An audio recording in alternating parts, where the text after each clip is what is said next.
So the reason most preserved non-industrial UK steam locos are Great Western.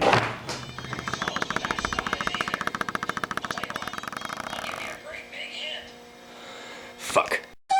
So the reason most preserved non-industrial UK steam locos are Great Western is because Wood & Brothers scrapyard was in the Western region. So we got a handful of LMS, Southern, and BR standards out of Barry Island as well, but there are so few LNER survivors.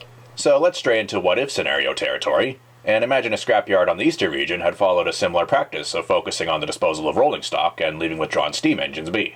Now, something to bear in mind is not every engine that was sent to Barry Island made it out.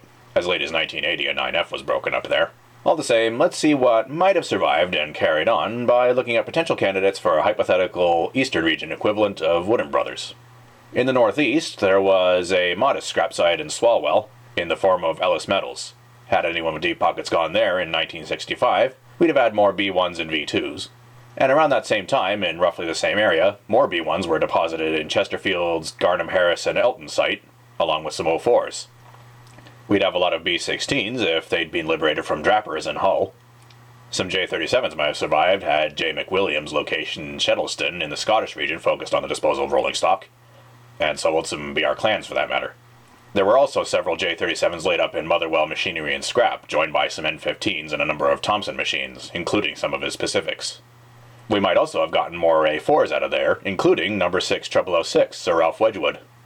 Looking at larger scrap ventures, which had locations scattered across the UK, T.W. Ward's sites saw a huge quantity of Robinson and Thompson 280 tender engines, along with some more J37s. Arnott Young also cut up several 280s, and we might have had more D11s, and there were some more N15s condemned there, and there was even some Caledonian relics. And some of Young's sites have scrapped a lot of K1s and 2s and J37s, along with more 36s and 37s. Yeah, I've noticed that after B1s, V2s, and 04s, the most common classes of former LNER steam locomotives listed as scrapped are N15s and J37s, both of which are North British designs and have no surviving representatives.